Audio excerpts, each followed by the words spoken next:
right, hello everyone, and welcome back. I hope you all enjoyed that panel about opportunities with the global Asian community around the world.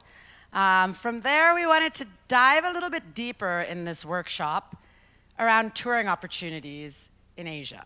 So we'll start with Daniel Ha from Kohai Agency, who is an agent who represents some of my favorite Asian artists and has found great touring opportunities for them across this region and around the world.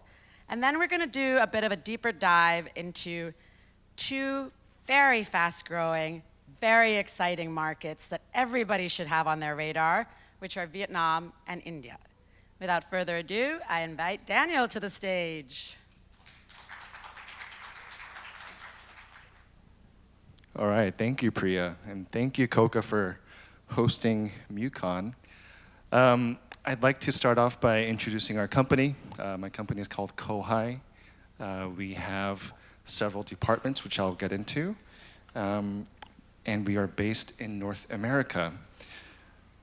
One of the things that we do is represent artists as a booking agency. We also do production, tour management, concert promotion at times, and we're diving into a little bit more of artist management for some of the Asian artists as well as stateside artists that want some help internationally. Here's a little breakdown of what we do. It's kind of the big buckets of just live events in general in the touring economy. There's obviously promoters, the big fish in the world. We're kind of the small guys, and when we first started Kohai, there wasn't a huge interest by all the traditional promoters. And so we found ourselves in a position to where we would have to rent the rooms, promote the shows ourselves to get Asian acts into the West. And so it's kind of where we started, and that grew naturally into production, artist services, and now booking. Some of the artists that we've worked with, we've actually worked with Coca in the past to help with their South by Southwest showcases. Sifika, she's a wonderful singer-songwriter, producer, and she's still performing here in Korea. She was one of our first tours that we did. At that time, Korean artists did not do that many shows when they came to North America. It was generally like 10 to 12 shows, but with Sifika, we wanted to put her into as many markets as possible, and so we aimed for 20. Some of them were great, some of them were difficult, but overall led to some great press, great opportunities. Next is DPR, and DPR is an interesting artist, one because his fame wasn't that great in Korea.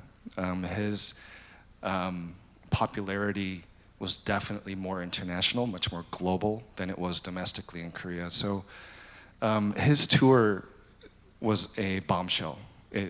It opened the floodgates to a lot of opportunities for other Korean hip-hop and R&B artists, not only in North America, but in Europe, Australia, Southeast Asia.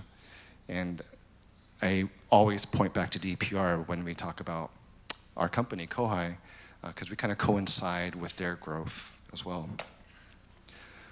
Sik-hye is another Korean hip-hop artist, formerly of Higher Music. We did his world tour as well, as a promoter, production, etc. And that led to Jay Park. And Jay Park is an interesting case because I personally was his tour manager for a while, his first AOMG world tour back in 2016. I managed for his label. But before that, I actually met Jay at a Coca event in Austin for their what was then called K-pop Night Out. And so another thank you to Coca. You really did make opportunities come for Korea into the international market. Jay Park, and I love that we have Adoy here in the crowd. Chuan is here, but we did a tour with them right after the venue started reopening after COVID. And so we generally love working with developing acts from Korea in Asia. One, because we truly believe in their music. We want to support and kind of have this trust embedded into everything we do with them. Of course, we work and sometimes subcontract for K-pop and larger tours, but bands and artists like Adoy, they are kind of our heartbeat in a sense. Obviously, we have an ongoing relationship with AOMG, G-Soul, wonderful performer. ESPA, we subcontracted out just for a few shows in LA. And again, DPR. And this tour was a mind-blowing tour. And it's actually led to a lot of relationships that I see a lot of really friendly faces in the room. But we haven't seen any Korean artist in the hip-hop genre or even just R&B genre do a scale of this kind. And so I would say an average tour venue size was about 5,000 cap worldwide. 95% sold ticket capacity. All dates in the US were sold out, Europe sold out.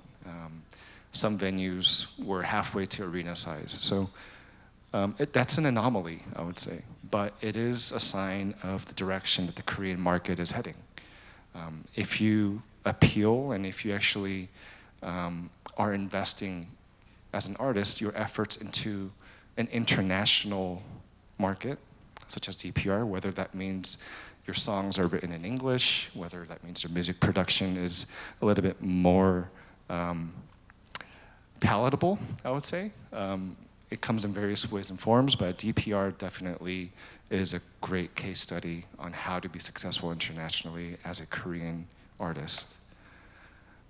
Yedin, we worked with last year as well, a wonderful tour, an amazing performer. And she actually does speak English as well. And so if you had a chance to catch her shows in the States, a lot of great fan interaction in English. And I think that's one of the small nuances of a live show that is very important. The fan interactions in that native language. And generally that means English. This is our team. You'll meet some of them here today, and many of you have already met Max, Harrison, Jonathan. A lot of our tour managers are on tour right now with this artist named Wave to Earth. But overall, we are very excited to work with Asian artists who want to expand into the North American market, the European market, Southeast Asian market.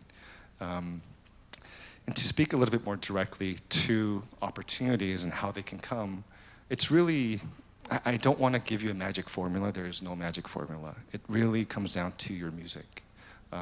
If there's any time and effort that you want to spend on, how do I get to do big shows everywhere? As an artist, really focus on that craft and the art. We really think that music is universal. It's a universal language. And if you need business help, you have to find people you trust. And that usually means the team around you, management, your label at times, and if you're independent, meeting good agents, meeting good promoters, etc. Those are all part of the mix. And I think that's pretty much a good summary of where we can end. I'd love to field some questions if there are any. If there's a mic that's roaming. Yes, are there any audience questions? And if not, I have several, so.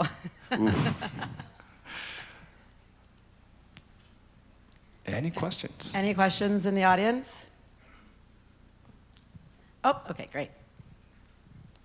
Hello. So my name is Lisa, and I used to work in Lieu, but don't anymore. But my question to you is like, what do you think is the biggest challenge to break an Asian artist in America compared to maybe working with an American-based artist?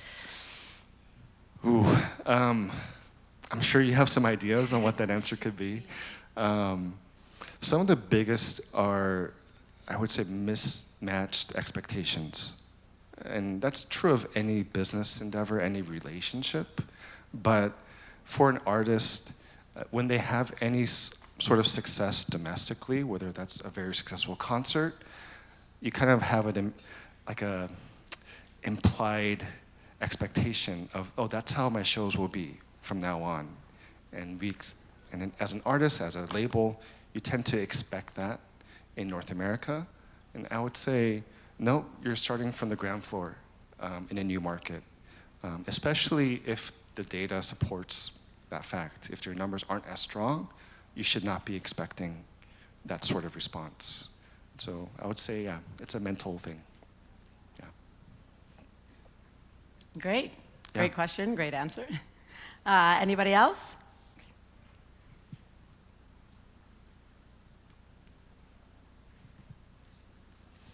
Oh, hi, my name is Anna. I'm a student here in Korea. So I was actually wondering, I saw on the presentation that some of the tours were in 2019 and the others after the COVID. And so my question was actually, how did it feel like to tour after the COVID, and what kind of difficulties did you face throughout this whole path? Oh, man. We can do a whole seminar on this very question. It was devastating. COVID really changed the world. It changed live events. We're still dealing with the aftermath now. For me personally, and for our team, we didn't know if we'd still be around. We shut down our Los Angeles office, and we're like, let's find gigs that actually can survive a pandemic. But thankfully, relationships are resilient, and trust survives through a pandemic, apparently. And so it was euphoric when we did our first show. And we tried to tease our way into doing live shows again. We did not a live stream, but a recorded stream in Korea of some of our favorite artists. But our first tour after COVID was Adoy in the States. And it was difficult. I'm not gonna lie about that. One, fans didn't know how to act initially. And you find that a lot in the Asian market as well. And so a lot of the shows that we did in 2022, some of the Asian markets still required masking. They didn't allow yelling or like shouting. And so only fan response you hear is like claps, you know? And that was true in Korea, that was true in Japan, that was true in some other countries as well. And so it was still euphoric to actually see people together in the same room. I think we really, as a global community, came to appreciate live events that much more. And that's reflected in the volume of shows that have happened this year, last year, and moving forward. Does that kind of address in a nutshell? Yeah, great. Yeah, wonderful. I remember in Singapore, the first show I went to, I got told off for dancing in my chair. And I was like, is this really going to spread it? You know? So I can totally relate to that. Any other questions from the audience? I have kind of a big one. Uh-oh. Or just a very important one. Okay. Because many people outside of Korea may not realize, but Korean companies are typically 360, right? So within the company, you've got all the responsibilities and duties of a manager, label, publisher, and agent. So very often, they don't really understand, because they often get also more direct live opportunities from all over the world, right? So a lot of Korean labels and managers don't understand why they need an agent. So Daniel, what exactly do you do, and why are you so important to work with, especially when touring outside of Korea? Priya, I love this alley-oop of a question. Thank you. So that has been the biggest battle for the last 5-6 years of Kowai's existence. And generally, the pitch that we give is, as a label, you want to properly serve your artists. We are kind of a plug-and-play extension of an artist team, an artist label. And so we've built our team, our services around that flexibility. And so for a season, if an artist really wants to be active in touring, but their team isn't equipped to actually field multiple offers, negotiate, route, to even do production. And I think the list of responsibilities goes up the more you care about an artist. And that's kind of where we came in, and we kind of slid in there in their DMs, and they liked what they saw. And so after a few of these tours, word gets around. But at the end of the day, it's still our job to be an advocate for an artist, and whatever that means in the Korean market, we will do. And that means very different things in the Japanese market, in other Southeast Asian countries. And so we sell ourselves as flexible. If you don't want to call us an agent, you can call us a promoter. We will buy the shows. We'll put together the shows. You could interface with just us if you want to, or not even us. We can just be hired labor if you just want to use one of our services. And so that kind of flexibility allows labels to kind of justify working with an international company. Yeah. Yeah, that makes a lot of sense. And I mean, there's so many other implications, right? Like taxes and Oh, yes. visas and Oh, man, I'm sure just jump on a plane and go, right? Oh, my gosh. Yeah, touring, in a nutshell, is just a series of problems that come at you all at once and how you are prepared for them. And so, yeah, visas, tax, or... More experts you have on your team, the better, basically, in summary. Great. Well, no, thank you for that question, Priya. No, absolutely. Thank you, Daniel. That was wonderful. Thanks for setting the groundwork for our next two speakers as well.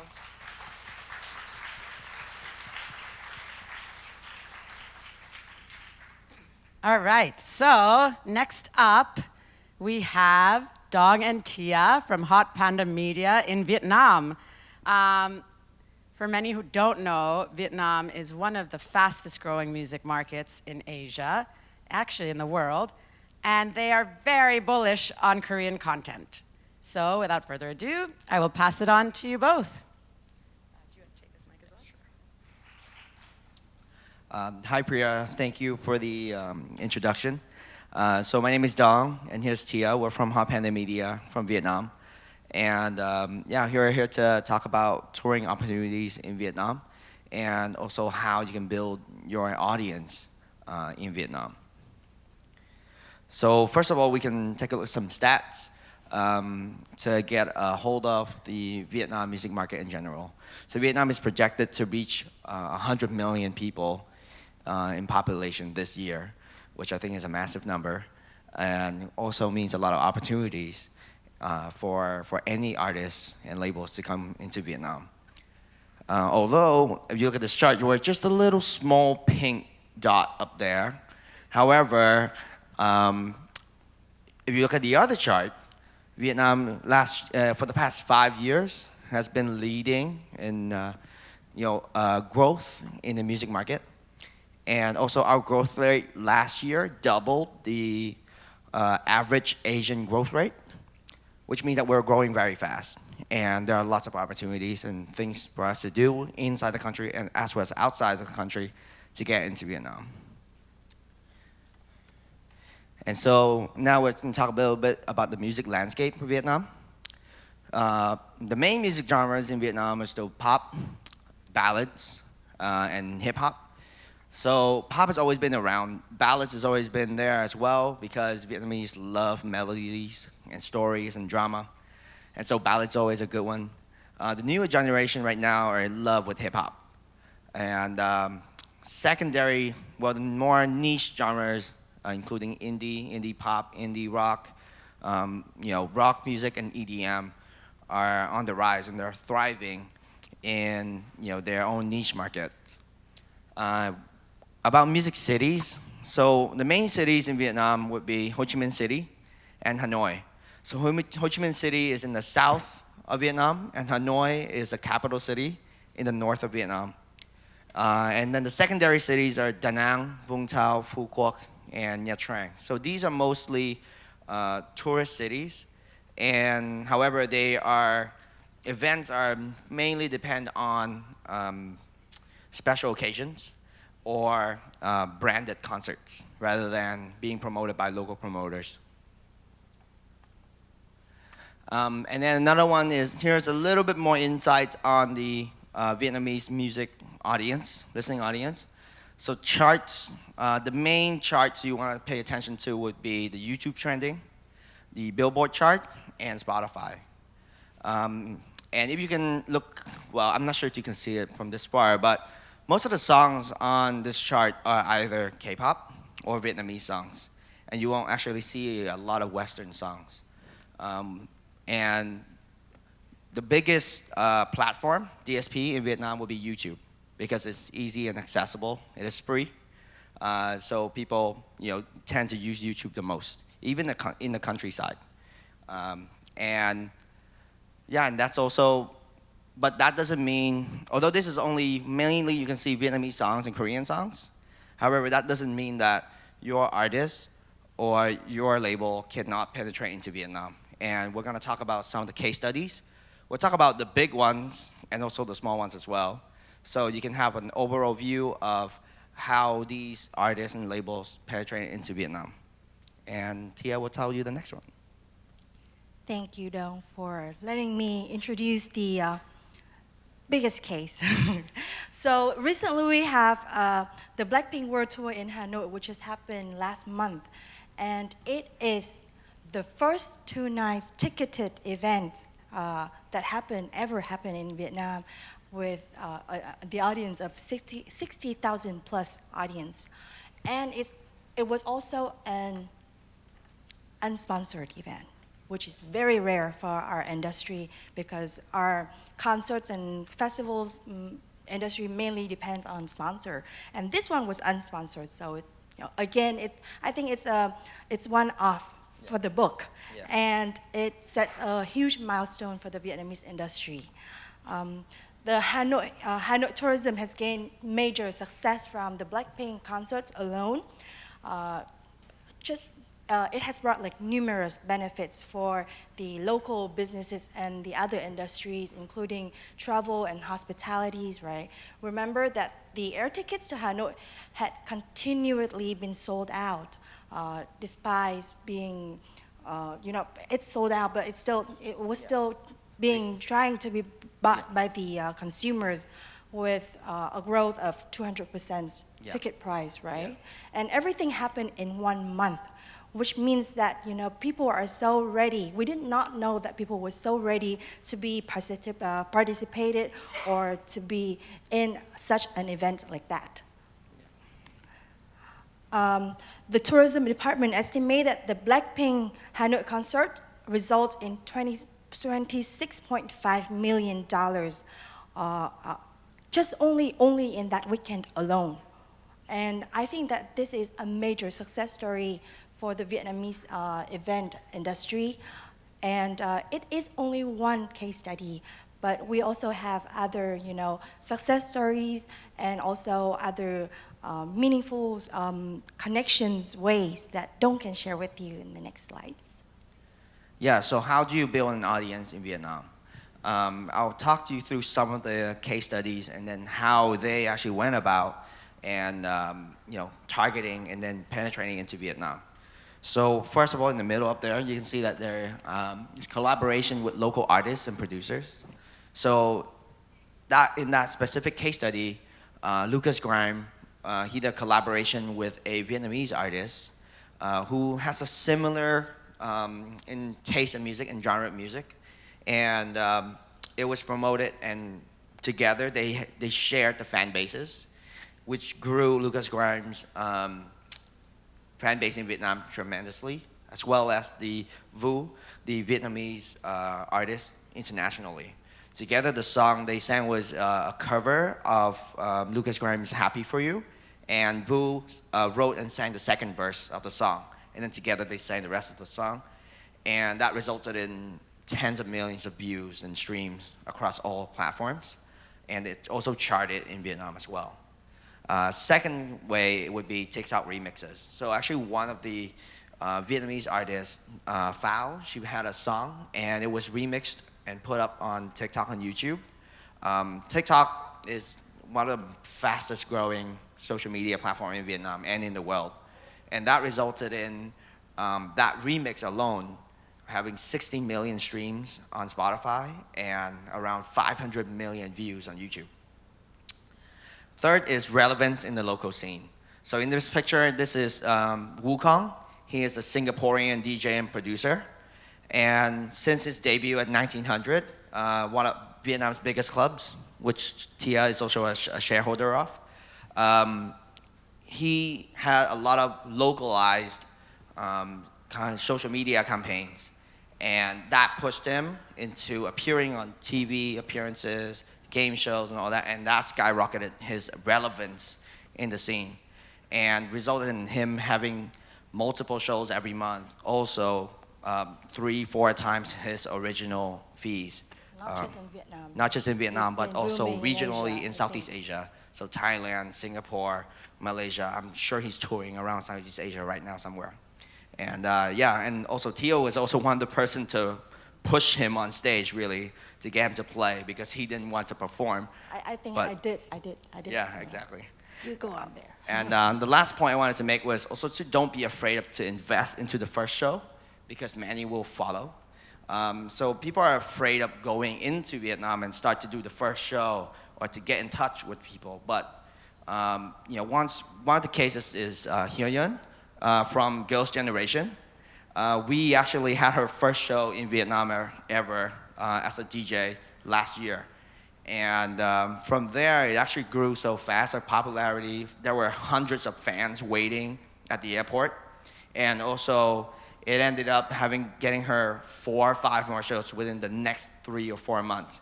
Even the countdown show in public. Outdoor festivals. Yeah, outdoor festivals in Hanoi as well. And some of the key platforms that you should be aware of. So despite, you know, international standards, actually Facebook is still the #1 platform in Vietnam. So if you want to be, you know, starting to get into Vietnam, Facebook is the one place that you have to be pay attention to. And then also because of the nature of Facebook itself, it's a lot to do with word of mouth, drama, and shock factors and all that. So that's why Facebook is still the king in Vietnam right now. And these are also some of the media outlets. So I put up here that I can take a pictures to look up. And these guys are the main media outlets that I think you should be paying attention to, also reaching out when you want to go into Vietnam. And also, when you want to go into Vietnam, you can start with online, but not stick with just online, because that's not going to cut it. In-person engagement is always key when entering into Vietnam. So what we normally did with Vietnam is when we bring in an artist from overseas, we don't just do the show. We also have to organize fan meetings, workshops, conferences, and live concert and festivals are always a good way for you to get your awareness into the Vietnamese audience. There are some fans that whenever we brought in DJs and producers, because we do a lot of bookings for DJs in Vietnam, for clubs and festivals. So whenever we do that, we bring them in, we have a fan meeting with them for their fans, and they have a workshop where they can share their production, their stories and backgrounds and all that. Stories that they can, you can never find online. And that's how you create a really meaningful connection with the fans. And now months after those sessions, the fans are still sharing about it. They're still tagging us, they're still tagging the artists, because they never thought they would see their artists and idols sharing so much. And live concert and festivals are always a good way for you to get your awareness out there a lot more, because the reach is always higher. Well, as the owner of multiple venues, don't agree that I should share about this, the venue landscape. So live concerts, live music consumptions are mostly consumed in clubs in Vietnam since we open daily. And clubs are usually genre-based. We have a blooming scenes of festival in Vietnam with local promoters and branded concerts. And whenever doing any concerts or any live or any shows in Vietnam, surely local key contacts and local knowledge is a must. In terms of venues, we only have very small venues with capacity around 150 to 200. Yeah. Or we have arena size or bigger size venues from 3,000 to above, lacking very small, a lot of small and mid-size venues and live houses. However, we have new venues coming in 2024, which is very promising. When doing shows in Vietnam, there are certain logistical things to be aware of. So e-visa can be very easily applied and can be issued in just a few days. Show license can be approved easily in a timely manner. However, be sure to be in touch closely with your local promoter with local knowledge, because there can be certain things to be careful with, especially if your artist names or song titles or lyrics, if they are sensitive, they can be problematic. For example, we have tried Suicide Silence. Yeah, there have been multiple shows where I've been denied. Yeah, Suicide Silence, Black Tiger Sex Machines, and even cigarettes after sex. Yeah, might be a difficult one for Vietnam. Sensitive things. We have about public liability insurance. It can be very costly for the local promoter, and it can actually result in a financial loss for the local promoters. So this is definitely something to negotiate with the local promoters when you do shows with the Vietnamese, guys. Payment. In terms of payment, the Vietnamese banks and central banks are very strict on transferring policies to overseas because they try to prevent money laundering. And we also have some difficulties with certain countries or agency with specific policies. Yeah, like the US. The US policy agencies. Yeah. Okay, so from there we can sum up a little bit in terms of opportunities and challenges when you want to penetrate into the Vietnamese music market. First, Vietnam is actually has a very fast-growing internet consumption population. And so that way, they're more easily accessible to different genres of music and different markets and different artists from all over the world. Another opportunity would be to try and have as many international show collabs, music collaborations, exchanges, and all that too. Those will always help because you can have the shared fan bases. The audience are still very open-minded. However, as I said earlier, they're quite passive. So the opportunity here is for you to be active and to take the first steps into Vietnam, get a head start before other artists, before the audience find new artists themselves. And that way you can be on top of the mind of the audience whenever they talk about certain topics or certain genres of music. Challenges, like Tia said earlier, you need the local insights. That's really important when you want to come into Vietnam. Secondly, public opinion is very critical. Be careful of what you say online because that can come bite you again in the future. There's a lack of venues, as Tia said earlier, and so it can be a bit more difficult when you want to scale an artist. Let's say you want to do 1 or 2 shows in Vietnam already with a smaller venue, and then the next time you might not find yourself a suitable venue for a bigger audience, so you might have to result into, okay, I have to play at a festival or a bigger show. Production is also a problem because, so similar to the Blackpink show that Tia said earlier, the production suppliers in Vietnam may not have enough equipment, and they have to import it from China, Korea, or Thailand just to meet the international massive, international standards. And also the audience willingness to pay, because actually there are quite too many free shows from brands, and also the habit of consuming music for free. So that is also something that to be aware of. So that you can actually twist that into your own advantages, actually. And then undeveloped copyright protection infrastructure is also something to be aware of as well. It's not as massive as you want to enter into Vietnam, but in the future, it's just something to be aware of. And to sum up, Vietnam is actually still a very small market. However, we are growing very quickly. And this is a time for you to try and to get a heads up, head start into the country. Secondly, localized strategies are always better when you want to enter into Vietnam. In the music landscape, in electronic music, EDM is still number one. It's still the king. However, other underground genres of music like techno, are actually thriving in niche communities. In live music, there are many more live music concerts and festivals.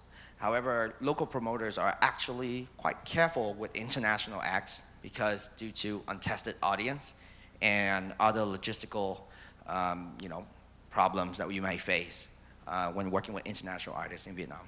Yeah, however, we are here and we are ready to be tested and we're ready to be, tested with you. So if you have any questions regarding the Vietnamese music scenes or anything regarding how to get to us, then Please contact us. We'll be here around.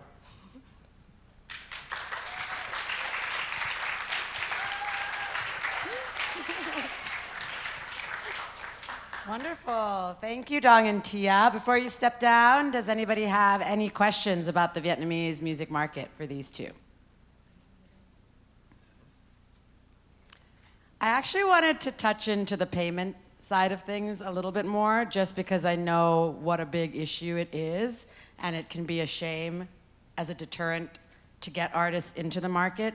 So do you mind talking us through that process just a little bit and the timeline, especially so people here are aware, so when they're talking to local promoters, they understand, like, is this normal or not? Yeah, for sure. I can help you with that. So the problem with the banks in Vietnam is that they need to make sure that the person or the company that we're signing with would be the person receiving the money. So in the case, especially in US, when we sign a contract, we actually sign with the artist, but the money goes through to the agency, to the booking agent. And the banks don't like that because for them, they can't make sure that the money is actually going to the artist who is signing that contract. And so we always have to find different ways to go about it. So either convince the artist or convince the agency that we have to sign with them directly.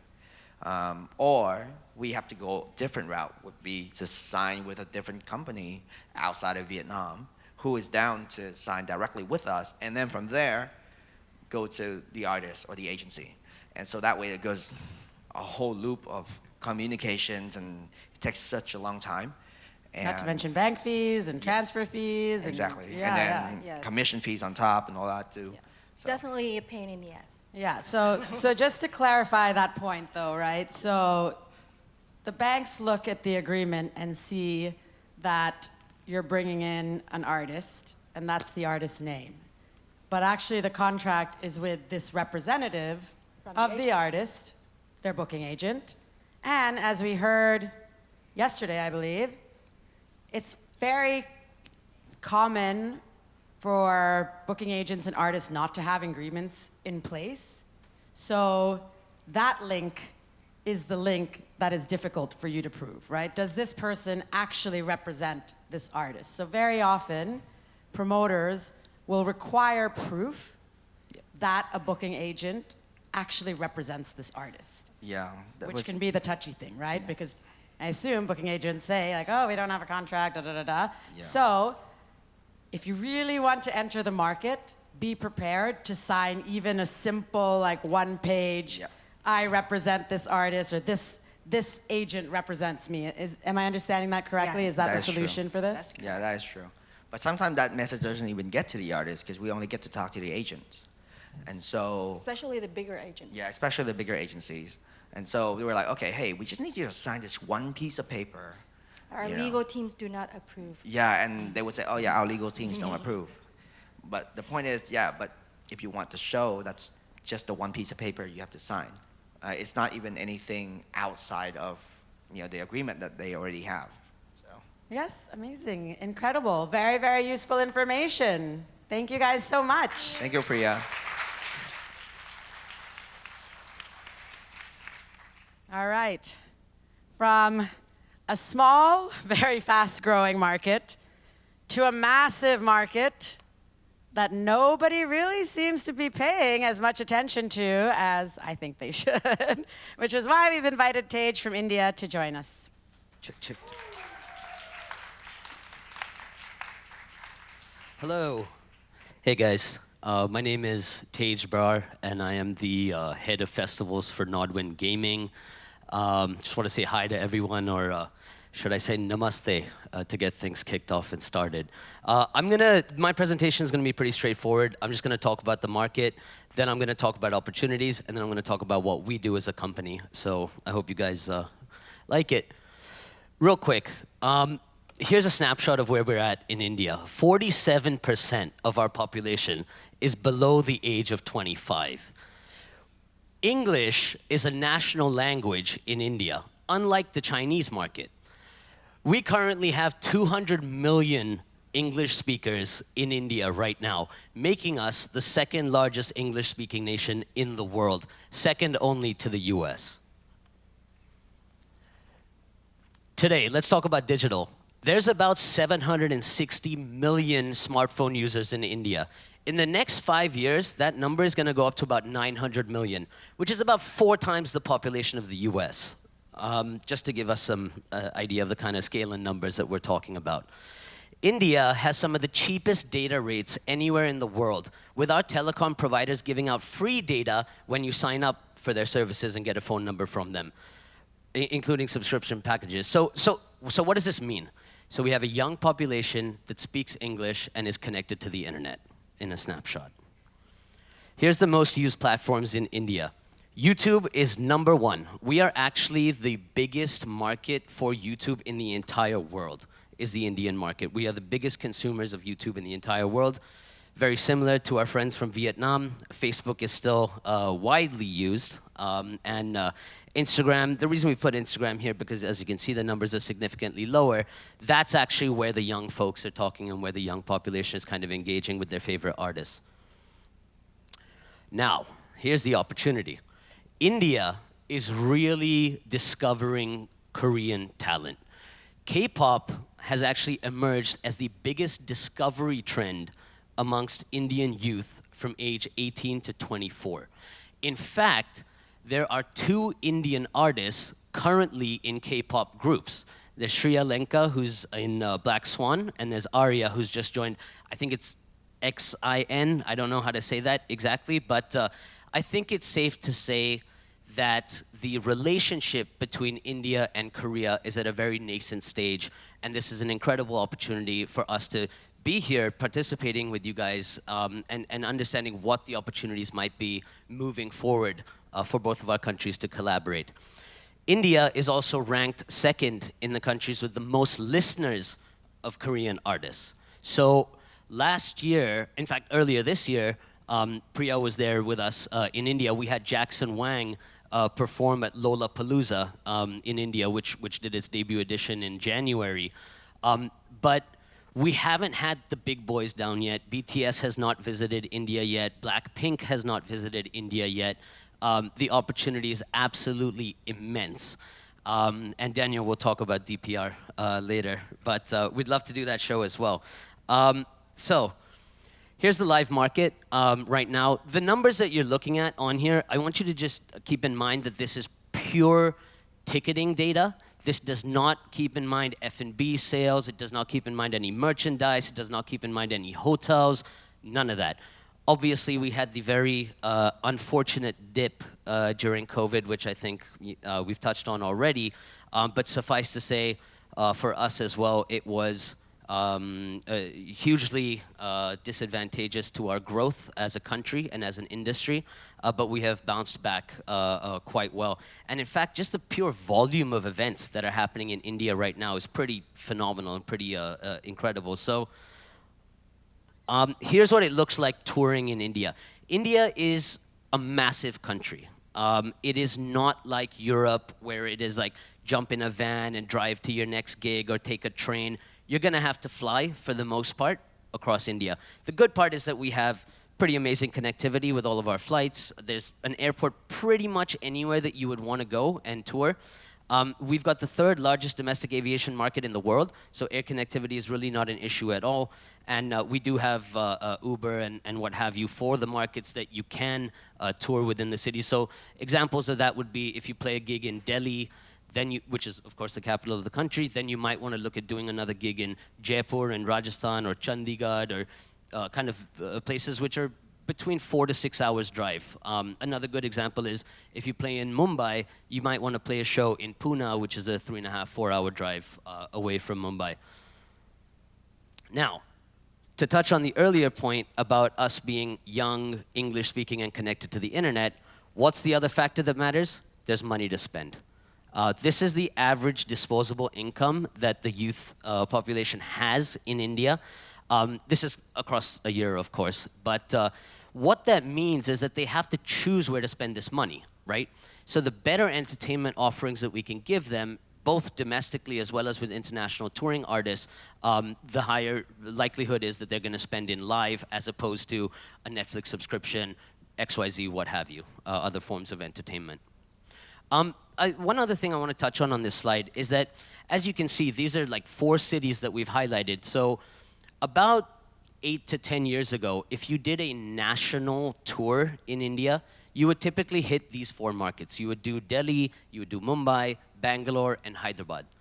Over the last 8 to 10 years, the market has absolutely exploded with what we call B and C markets now growing to the point where artists can do full-on packed headline shows in them. Examples of those markets would include Calcutta, Jaipur, Indore, Shillong, Guwahati, so on and so forth. So if you do a national tour in India today, you're typically going to hit anywhere between 12 to 15 markets, and you're going to be able to do headline shows in each of those markets. There's a lot of people in our country. Yeah. Let's not forget the elephant in the country. Yes, Bollywood is still #1. It is the king. Let's not get it twisted for a second. What is the situation with Bollywood is that they own all of the major media. So all the TV spots, all the radio ads, all the billboards, all the big brand endorsements, that's where they're going, right? So anything that exists outside of Bollywood is basically considered independent.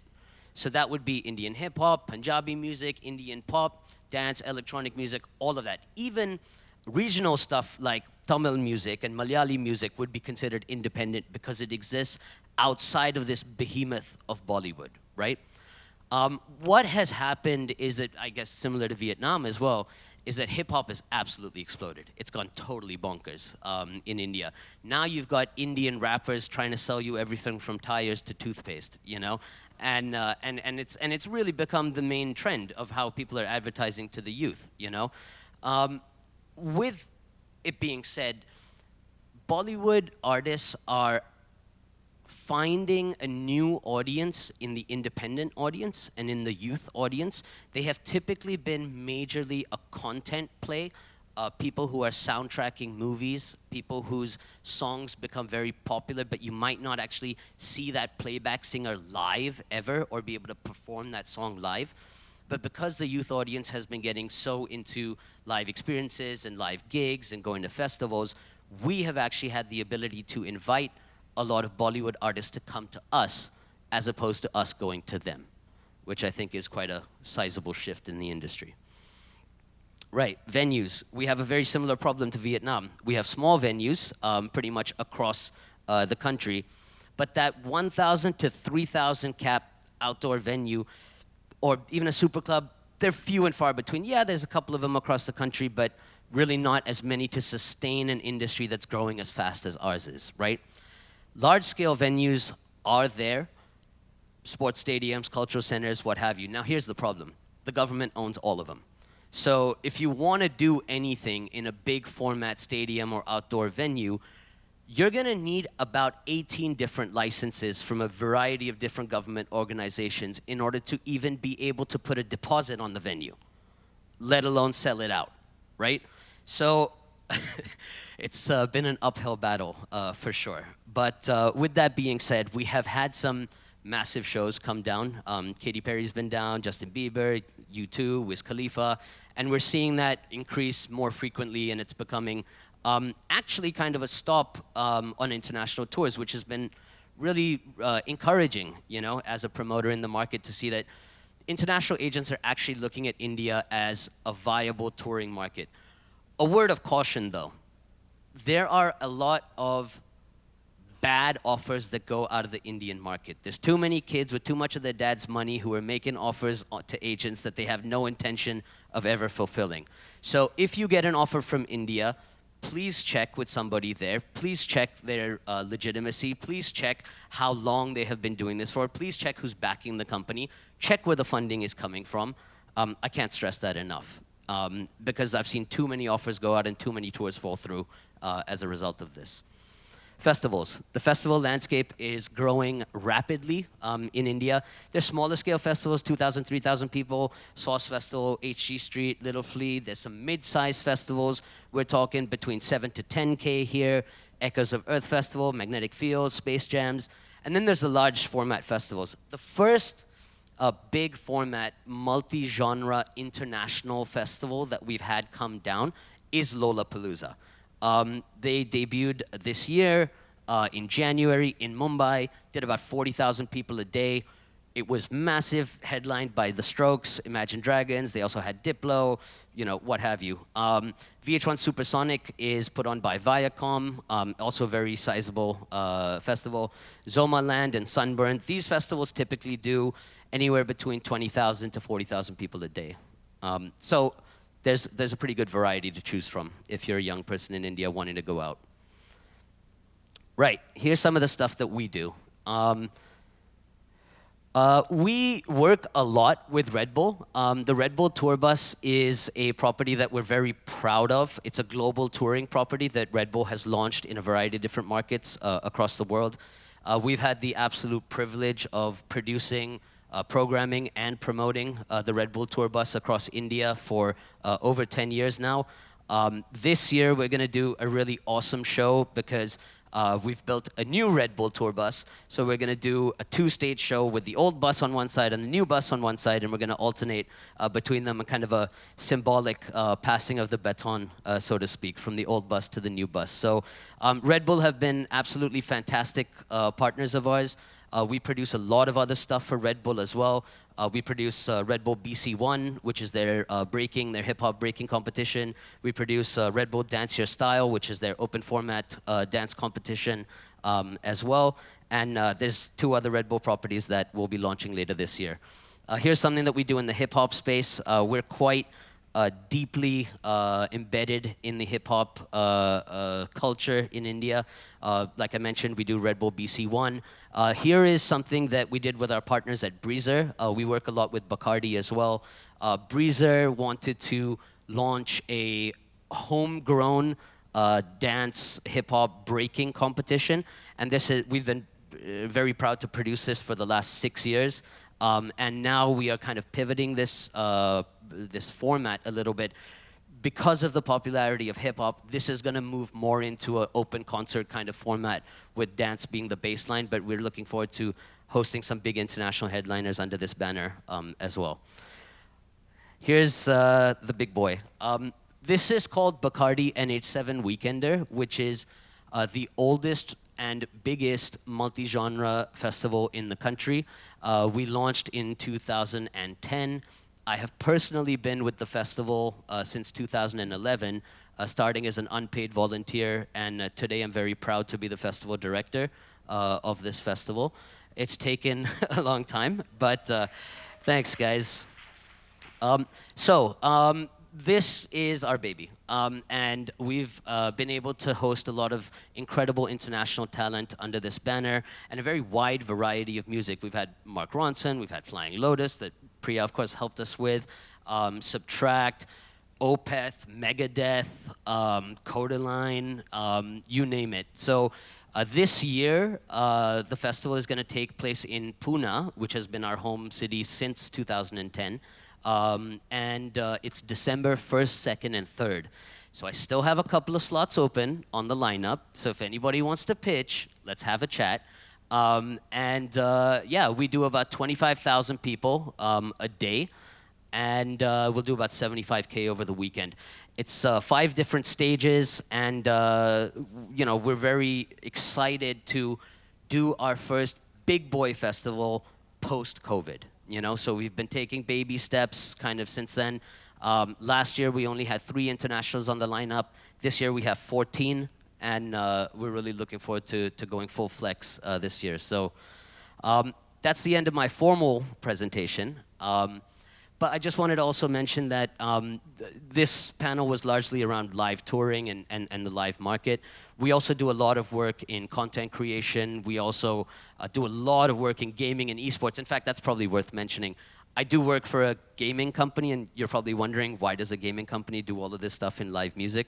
The reason is because we really look at it as a fan-first company. So if the fan likes gaming, the likelihood of them liking music as well is pretty high, right? So we're just trying to get wallet share. We're just trying to get them to spend more money with us. So we're trying to buy adjacent companies to their core interest, which is gaming, and that's how we're expanding as rapidly as we are. So if there is anything that you guys would like to chat about in terms of content, in terms of we do a lot of esports and gaming tournaments. We also are the organizers of DreamHack, which I think many of you would be familiar with as the largest gaming conference in the world. We're the India licensee for that. We'll be producing that in November. So if there's anything in esports and gaming, I'd love to chat about that as well. So thank you for your time. Any questions? Happy to field. Thanks so much, Tej. You represented our country very well. Appreciate that. Does anybody in the audience have any questions about India? Nope, all right. Oh, well, we've got one in the back, just in time, because we only have a couple of minutes left. So, hello? Can you hear me? Mic test? Thank you for that presentation. And regarding the Indian market, the potential, I can now really realize the population and the demographics, everything. I was really impressed. But if we do a live performance, their purchasing power is really important. And you talked about that some festivals, the biggest festival, the Big Boy you mentioned, you introduced that. But how much would the ticket price usually be, or the spend there, for instance? And is it selling well, these tickets? And the artists, if you're going to grow this and bring in new artists, that kind of business side, it has to be clear. And so can you talk a little bit about that side of these events? So the question basically is, what's the spending power of the Indian public? And if we're going to bring more internationals into the market, how are we going to increase our ticket scaling, and how are we going to increase our pricing, right? I think it's fair to say, I think you would have gathered from the presentation as well, that the majority of our live events are underwritten by corporate sponsorship. Without corporate sponsorship, our entire industry would go bust overnight. One of the things you need to be very aware of is that, and if anybody has Indian friends, you'll know this as well, we're very, very money-minded, penny pinchers. We're going to count every single rupee, where it goes, So with that being said, it's very difficult to charge the kind of ticket pricing that you would charge for an international festival. So our average kind of ticket price for a large format outside festival is about 3,500 rupees. And I'm not going to do quick math on that, but you guys can kind of do that. So it's about between 3,500 to 5,000 rupees is kind of where we're at for a weekend show. The one person that came in and really challenged that was Lollapalooza, who basically came in and said, look, we're going to charge double of what you guys are charging because our offering is double of what you guys are bringing, So Lola went straight and doubled. It was about 8,000 rupees on average for their first edition. And I have absolutely no doubt that our friends will be increasing their ticket prices this year as well. So the answer to the question is, we are completely underwritten by corporate sponsorship. The Indian public is very money conscious, and we need to scale it in a very delicate fashion and measured so as not to scare our audience as well. And just to add to that, just did a little quick currency conversion here for everyone. 8,000 rupees is about $96 US. or 128,000 won. And that is at the high level. Yeah, The so highest that's an expensive ticket. So on Yes. average, we're half of that. So you're gonna pay like $50 for 3 days of music, which is like insane if you compare it to anywhere else in the world, you know? So yes, we need Bacardi. And a great place to attend festivals, by the way, as well, if anybody wants to go to India and watch some cool shows. Yeah. Any other questions? No? Okay, thanks guys. Thank you for your time. Wonderful. Thank you so much, Tej. Thanks, Tia. Thanks, Dong. Thanks, Daniel. Thanks to our wonderful audience. We're going to take another quick break, about 20 minutes, and hope to see you all back here for our final presentation of MUCON 2023. I can't believe it's gone by so quickly.